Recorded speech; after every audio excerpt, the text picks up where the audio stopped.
Halo semuanya. Jadi pada video pembelajaran termodinamika kali ini kita akan membahas salah satu aplikasi paling penting dalam kehidupan sehari-hari, yaitu refrigeration cycle atau siklus refrigerasi. Nah, jadi siklus ini tuh digunakan pada kulkas, pada AC, pada sistem pendingin industri lainnya.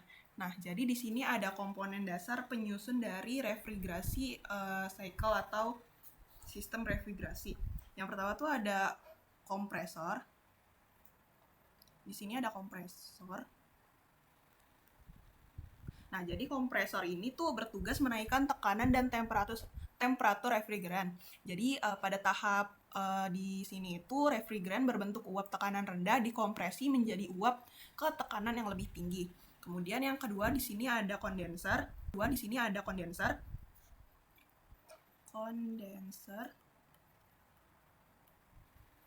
Nah, kondenser ini refrigeran melepaskan panas ke lingkungan. Jadi di sini tuh refrigeran berubah dari uap tekanan tinggi menjadi cair tekanan tinggi. Kemudian ada expansion valve atau TXV. Di sini ada TXV. Nah, jadi di expansion valve ini atau TXV ini katup ekspansi menurunkan tekanan refrigeran secara tiba-tiba. Jadi akibatnya itu temperatur refrigeran turun drastis sebelum masuk ke evaporator. Nah, kemudian baru yang terakhir ada evaporator. Di sini ada evaporator. Nah, di evaporator ini bagian yang menyerap panas dari ruangan atau produk yang ingin didinginkan. Jadi di evaporator ini refrigeran kembali berubah menjadi uap tekanan yang lebih rendah. Kemudian setelah tahu dari siklus refrigerasi dan komponen-komponen penyusunnya, di sini ada studi case tentang refrigeration cycle. Nah, di sini ada soalnya. Oke, yang pertama kita bakal lihat dari engine komponennya. Di sini sudah ada engine komponennya. Yang pertama tuh tadi yang di soalnya ada kondenser. Nah, ada kompresor, ada evaporator, ada TXV, sama ada mass flow rate-nya. Nah, di sini ada pressure gauge. Nah, di pressure gauge yang pertama atau yang pengukuran pertama itu dinilai ada P1 sama dengan 0,14 MPa. 0,14 MPa atau 140 kPa. Nah, di pengukuran kedua atau di pressure gauge kedua itu ada 0,8 MPa. P2 sama dengan 0,8 MPa atau sama dengan 800 kPa. Kemudian ada hasil pengukuran dari mass flow rate-nya itu sama dengan 0,05 kg per S. Dan ini menjawab soal nomor ke-1. Kemudian yang kedua ada pH and test diagram. Di sini sudah ada pH dan TS diagramnya. Jadi datanya ini bakalan ada ketika kita sudah menjawab semua soal-soalnya. Lanjut. Kemudian ada working compressor. Nah, di sini yang ditanyakan tuh kerja kompresornya kan. Nah, jadi rumus dari kerja kompresor itu ada WC sama dengan H2 dikurang H1. Nah, jadi untuk mengetahui nilai H-nya ini kita harus membuka tabel termodinamika. Jadi kan yang diketahuin tadi udah ada P di 140 kPa. Nah, karena ini siklus refrigerasi, jadi ini menggunakan tabel A12 di tabel termodinamika. Nah, kita harus mencari tahu nilai H1-nya.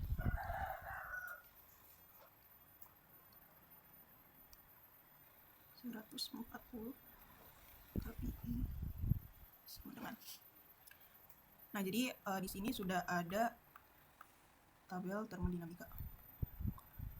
Nah, jadi karena yang sudah diketahui itu dari sampai 140 kPa. Nah, di sini diketahuin temperatur, terus sama entalpinya atau H-nya. Di sini nilainya itu 239,16 untuk H1-nya. Jadi bisa ditulis Hg di 140 kPa itu 239,16. Satuannya itu kJ per kg. Kemudian kita cari juga T-nya atau temperaturnya. T1 rated-nya di 140 kPa. Sama dengan di sini diketahuinya minus 18,77 derajat Celcius. Kemudian diketahui juga nilai S-nya atau entropinya senilai 0,944,56. Sini ada S1-nya berarti 0,945 kita buatin. Satuannya kJ per kg dikali K. Oke, karena sudah diketahui semua, jadi kita bisa mencari juga di H2-nya atau di pengukuran keduanya. Karena nilai H1-nya sudah diketahui, maka untuk langkah selanjutnya adalah mencari nilai H2-nya untuk memenuhi dari rumus working kompresornya. Jadi untuk H2-nya ini kita akan mencari di tabel termo yang A13. Nah, karena sudah diketahui nilai P2-nya dari pressure gauge keduanya itu senilai 800 kPa atau sama dengan 0,8 MPa. Nah, karena S1 itu sama dengan S2, jadi kita udah dapat nilai S2-nya itu sama dengan 0,94 kJ per kg dikali K. Kemudian nilai H2-nya ini belum diketahui dari tabelnya.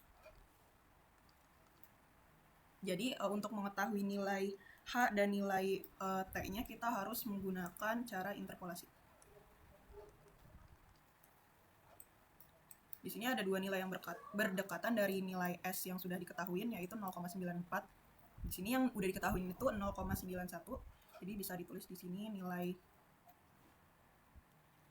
S itu 0,92 aja, di sini kita buatkan, terus 0,94 0,948. Terus di sini nilai H. Nah, jadi di sini H yang di 0,9183 atau 0,92 itu ada 267,29. Di sini berarti H2.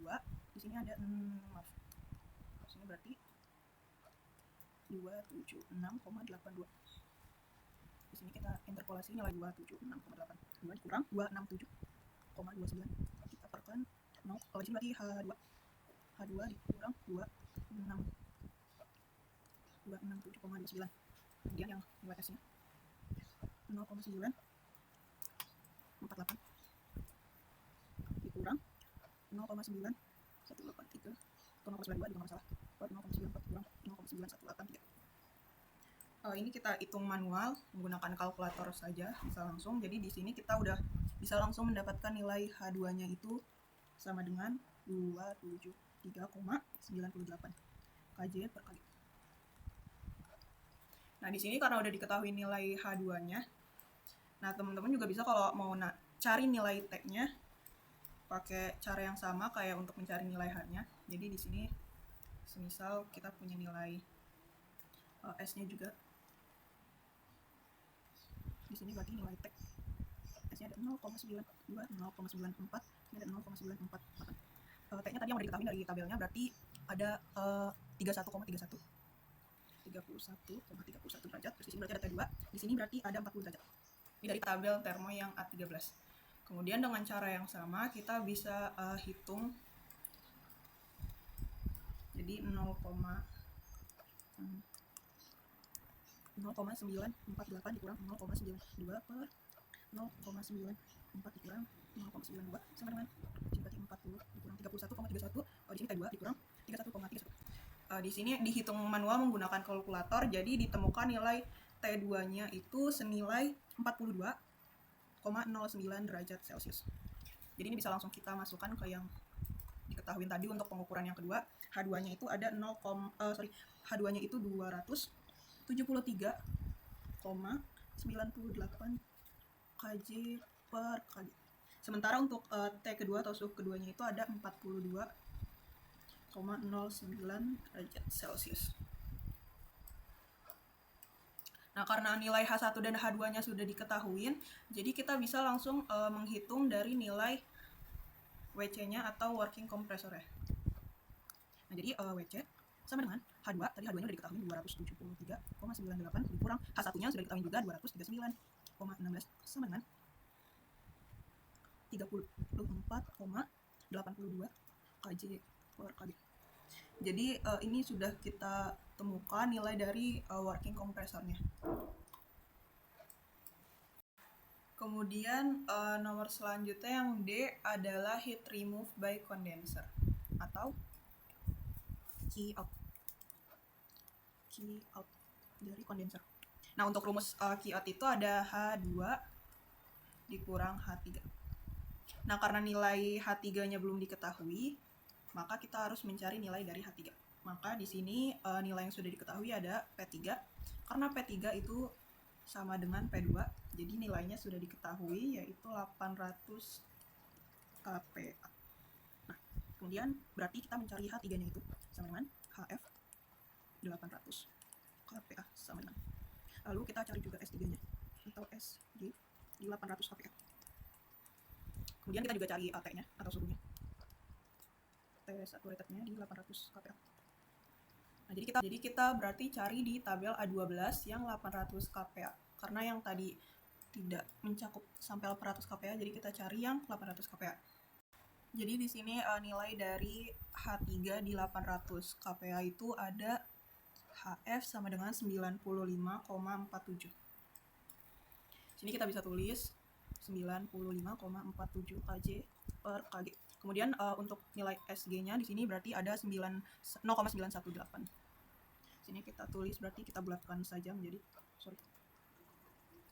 kita tulis menjadi 0,92 kJ per kg dikali K. Nah, terus nilai T saturated-nya di 800 kPa itu ada 31,31 derajat Celcius. Kita tulis berarti 31,31 derajat Celcius. Nah, karena nilai H3-nya sudah diketahui, maka kita bisa langsung masukkan nilai H2 dikurang H3 di rumus heat remove by condenser. Tadi nilai H2-nya adalah 273,98. Berarti H3-nya tadi udah kita cari nilai 95,47. Kita hitung seperti biasa, kemudian nilainya menjadi 178,51 kJ per kg. Kemudian kita di sini sudah mengetahui nilai dari key out atau heat remove by condenser. Lalu yang kelima di sini ada heat absorbed by evaporator atau Q in. Di sini ada Q in. Nah, rumus dari Q in ini adalah H1 dikurang H4. Nah, di sini berarti nilai H4 itu kan belum diketahui, tapi nilai H4 itu senilai dengan H3. Yang berarti tadi nilainya adalah 95,47 kJ per kg. Nah, kemudian ada nilai T-nya. Nah, nilai T-nya itu yang T4 itu senilai atau sama dengan T1. Nilainya adalah minus 18,77 derajat Celcius. Jadi di sini kita bisa langsung menghitung Q in-nya itu. Jadi nilai H1-nya tadi karena sudah ada, jadi 239,16. Tadi ini udah diketahui yang di awal. Terus H4-nya berarti 95,47. Jadi nilainya itu sama dengan 143,69 kJ per kg. Di sini kita sudah bisa menemukan nilai dari Q in atau heat absorbed by evaporator. 143,69 kJ per kg. Lalu yang selanjutnya adalah power compressor. Jadi power compressor. Nah, power compressor itu punya rumus turunan dari working compressor, yaitu nilai mass flow rate dikali nilai work compressor. Tadi kan udah diketahui nilai dari mass flow rate-nya itu di 0,05 kJ per kg per S. Jadi ini bisa langsung dimasukkan 0,05 dikali dengan work compressornya. Itu ada 34,82. Di sini bisa langsung dihasilkan jadi 1,741 kilowatt. Nah, jadi langsung diketahuinya itu dari power kompresornya adalah 1,741. Kemudian di sini dicari juga nilai COP-nya. Jadi yang B-nya itu nilai dari COP. Nah, rumus dari nilai COP itu energi untung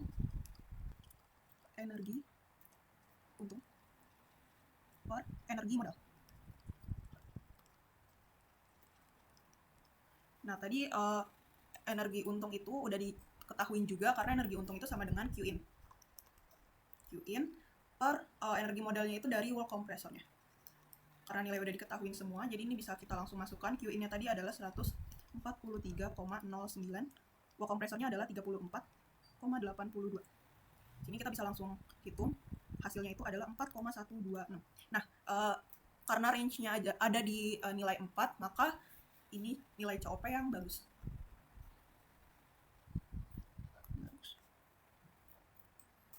Kemudian yang terakhir adalah buktikan kalau perhitungan ini semua tuh sesuai dengan hukum ke-1 termodinamika. Jadi yang hanya itu. Energi masuk sama dengan energi keluar. Lalu energi masuknya adalah work compressor, energi keluarnya adalah Q out dikurang Q in. Ini nilainya sudah ada semua, jadi kita tinggal membuktikan aja. WC-nya atau kompresornya itu ada 34,82. Q out-nya itu tadi ada 170.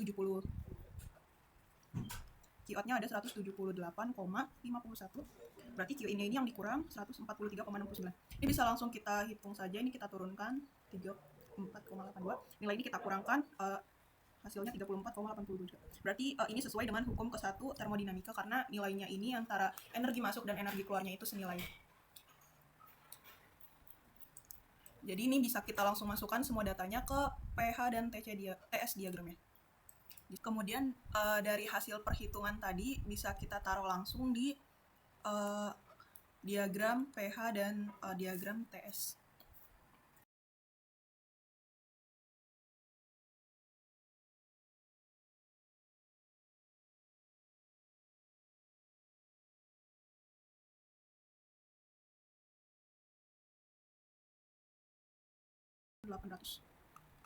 Lalu nilai H-nya yang udah dihitung tadi ada di 95,47. Kemudian ada di 239,16. Dan yang terakhir ada di 273,98. Lalu kita tarik garis. Kemudian untuk nilai dari pH diagramnya di sini tinggal kita masukin. Di sini ada yang diketahui di soal tuh ada 140 kPa, terus ada 800 kPa, terus di sini dari hasil perhitungan tadi diketahui nilai dari H-nya. Di sini H-nya ada 95,47. Ini kita bisa tarik garis. Kemudian ada 239,16. Ini kita bisa tarik garis. Terus yang terakhir ada 273,98. Tinggal kita tarik garis. Nah, jadi data dari pH dan TS diagramnya ini sudah lengkap, maka kita juga sudah bisa menjawab dari semua soal yang ada. Begitu penjelasan tentang refrigeration cycle dari materi atau teorinya dan dari studi case yang ada. Sekian dari saya, terima kasih.